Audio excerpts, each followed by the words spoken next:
E4, C5, the starting moves of this immortal game, the greatest queen sacrifice of 2024. We've got Nodirbek Abdusattorov with the white pieces, young talent versus Parham Maghsoodloo, little bit older, also up and coming here. This is being played at the Prague Masters, being held in Prague, Czech Republic, not named after this guy as much as we love him, young Pragnananda. Now this is round 8 and an instant classic. So we get knight f3. We head down the opening moves of an open Sicilian and a Najdorf variation here with pawn a6. One of the most exciting lines. Now we get h3, the so-called Adams attack. Not named after this Adams or this Adams, but this Adams, Weaver Adams, a 20th century American chess player. So e5 on the board, the principled Sicilian move. You leave a hole behind, but you get dynamic play, such a theoretical line. Bishop e7, bishop e3, bishop e6, long and fascinating game. We're not going to spend too long in the opening. And now queen f3. You want to make room to castle, but the queen sits better there than on d2 for reasons we'll see. Knight b to d7 and g4, one of the points of the earlier h3. And with the queen on f3, g5's threatened, no knight h5, the queen covers the square, so h6, an important move. Castle's queenside played, bringing the rook to the half open file, lovely jubbly. Rook c8, black does the same for their part, eyeballing the white monarch. Now knight d5. In some lines of the Sicilian, it's nice to take that off, change the pawn structure, but not so much here. You know, there's no f5 coming anytime soon for black. That one's clamped, right? So instead, knight f8, delaying castling. Very common idea in different lines of chess. Allowing the knight to then spin round and look at the dark squares. We get a real contrast in this game, a juxtaposition of play here. One player going for dark squares, the other for light. So this rook centralizes. Knight d7, look at all the dark squared themes. The bishop and queen, bishop and queen, say that the other way around, now opened up. Looking at this complex over here. Always play king b1, right? No more uncomfortable x-ray here. Bishop g5 and pawn c4. An iron curtain has descended on Parham's position on those light squares. Now we get castles. Bishop f1, very grandmasterly, underdeveloping move after the rook slid into the game. You open the eyes of this one, and now knight h4, and already things get tactical between these two beasts of calculation. The queen hit, but not moved. We see takes here. Now what if the queen is taken, which was the threat? Not played. We've gone to the back cave here, the greyed out board. Well, then you take this queen. Now the line goes on, of course. The rook is munched. And here's the best move for white. There's this check, right? King h7. Then take the rook. I'm just going to show you the best computer line here, not get too caught up. When the smoke clears, white is a pawn ahead. So let's run back to the game. That's why we see pawn takes on g5. Best move played. Now the queen moves away. We see knight g6 back. Wonderful bind set up by Parham. Real nice dark squared control. Knight e3 opens the eyes of the heavy pieces. d6 weak. So rook c6 defending. And now queen d2. Real nice maneuvering from both players. This could be a move one day. Knight a5. So b6 covers. Now knight d5 back. a5 on the board. Sets a tricky question. The top computer move here, well, is f3 actually, but one of the follow-up ideas is knight a1 to c2 to e3. Real nice circuit that the knight could go on. But a4 selected, so it's a committal move. Stops the pawns going, makes a nice clamp on this square, but that could get weak later. So knight f4, jumping in. Rook e3, real lovely activation, swinging across the third rank like a pendulum. We get g6 now played. Now knight c3 back. This pawn loose, Why isn't it captured? You know, you can genuinely win that. Well, then white wins the d6 pawn and is doing better after that exchange. So it's not touched.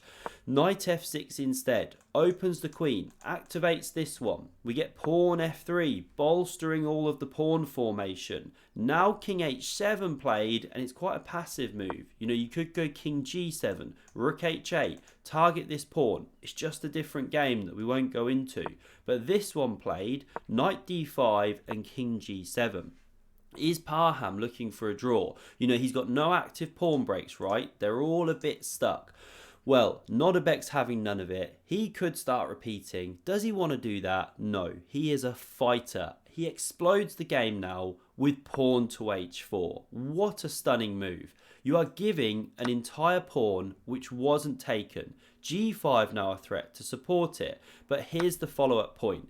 You take the knight here. Pawn recaptures. The rook's got different options, but let's say it retreats back. And now you're threatening to win this pawn. This one's also loose. Let's say black supports. Well, then queen c3, e5 on the way. White gets this big attack, even though being, is it 1 or 2 pawns down? So there is great compensation. And if instead of g5, we see this pawn taken and that kind of thing, and rook recaptures, well, even in those lines, white then takes this pawn, gets a big attack. Very complicated stuff, but the pawn not touched. Instead, bishop takes on d5. Not knight takes, of course, walking into this pawn recaptures, hitting 2 pieces. This one selected, pawn takes back, rook goes, and now we see takes on g5 here. Fascinating position. This knight d7 move, now best, spinning into c5.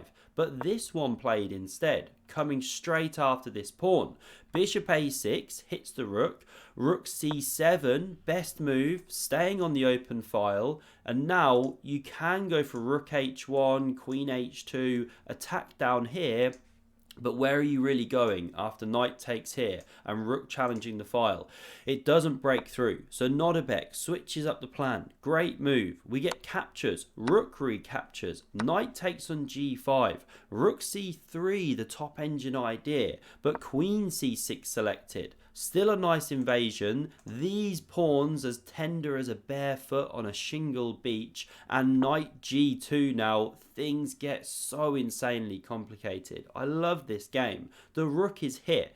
Now it comes to the open file. And now look at this. Knight e1, anyone? That's a chess notation joke, by the way. You know, NE1 is how you would write it. Anyway, we've got knight d2 then played to cover f3 here and rook h8. Things are really kicking into life now because you can go queen b5. It's one of the engine's top moves. Bring the queen out of there, come back and do some defense as needed, but instead rook e3 selected and an instant classic is developing on the board because we get rook h2 hitting the knight on d2. So now we see knight f1 hitting the rook and this knight is attacked. So knight c2 hits this rook. You know, you take me, I take you. So rook c3 played and now there's knight b4 going after the queen here. But what does Nodirbek do? Does he move that queen? No, he does not. That's why we've got one of the greatest games of the year, the greatest queen sacrifice of the year so far.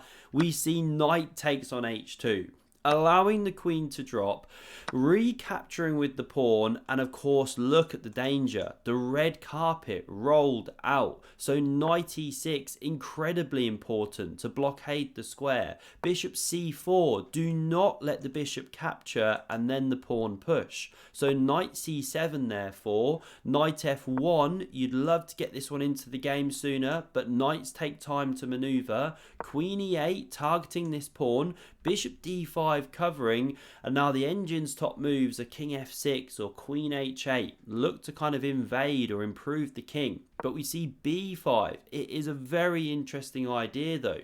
Best for white is takes and rook b3, but Nodirbek doesn't play it. He doesn't want to waste any time bringing his third piece into the game. It allows takes on a4, and suddenly the king is getting exposed. We see rook c2, strange move, not so easy to explain that one.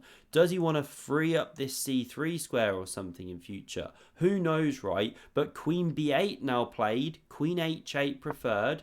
Now we see bishop c4, very important move, so that if queen b6, let's say, you can now go knight d5. You've cleared the square. You can't take, or the bishop retreats. You open the rook. You're losing a knight after the queen goes. Very complex game. So instead, we see pawn a3 here in this position. Now knight d5. Knight e6, not allowing the exchange. Great move, keeping attacking ideas alive as well. b3 to keep things closed, but a massive mistake, as you can see. What was better? g5 apparently, or king a2. But this one played, very understandable, and now there's a win here for black. But it's deep, it's subtle, it's hard to spot. Parham does not do it, but the move to play, well done if you can come up with this one, is queen a7. And the key thing is, the knight and the queen keep control of c7, so pushing the pawn not possible, and you now threaten to invade. What does white do? If you can't go pawn c7, you have to find some waiting move, say king a2, but now knight d4. The rook's hit, right? You can't push the pawn here, well you can, but then the rook drops. You even let white make a queen because queen d4 is an unstoppable mate threat. This is the subtlety of this variation. So running back here, what if you don't make the queen? What if you move the rook somewhere? You know, what was the line I was looking at? Rook d2, let's say. Sorry, whose move is it? Here we go. Rook d2, not c7. Well, now the knight can win the pawn here, and that's massive for black. Anyway, we'll pause. We'll come back to the game. Knight d4 immediately played, allowing c7 in one go. Now queen h8 invading, rook d2 to save itself, queen h1 check, king a2, queen c1, the pawn's going through of course, but don't do it straight away or the queen's taking here. It actually leads to a checkmate with the knight. So instead rook h2, covering the rank, very important. a4 now played, and this is so classy from Nodirbek. It's all kicking off and he just calmly goes g5, clamping on the black king. Best move, saying to black, what do you do now? So we see takes on f3, best move played. The rook goes to f2 now, pawn takes with check, bishop recaptures, and knight d2. Threatening mate in one on b2. So takes is forced, queen recaptures check, the king takes here, and now queen c1 check should lead to a draw by perpetual. But this check was played. How complicated is this game? The bishop blocks, queen a6, covers this queening square, but now the king marches. White is technically winning. We see check, bishop b5 played. Perhaps not the most accurate here, because black does potentially have some drawing lines with king to f8. But instead, king h7 played, and this is a big mistake because king c4 comes. There's no longer a pin here. The bishop's free to go. It wants to come to d7, support the promotion, and if you go queen c8 to stop this move, well, still you can go bishop d7. No time to take, or we check. This is why the king is so bad on h7. So instead, we see the king back to g7. Twice Parham does that in this game, and it kills him in the end. Now bishop d7, and what do? Check. Couple more spike checks, but the king runs, and you actually can't touch it there. Where do you check from anymore? You can't. What an amazing job these minor pieces do at killing the black queen. So queen a6 played. Now we get a queen made.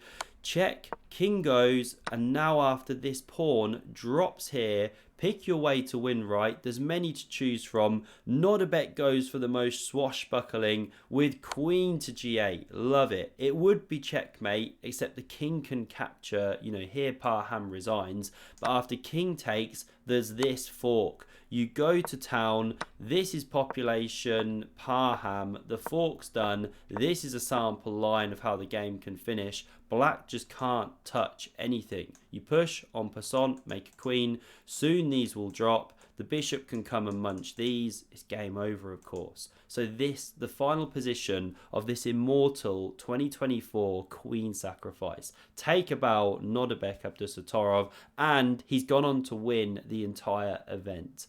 Thanks very much for watching. Smash subscribe if you haven't yet done so. Check out the Epic Chess community in Discord, link below.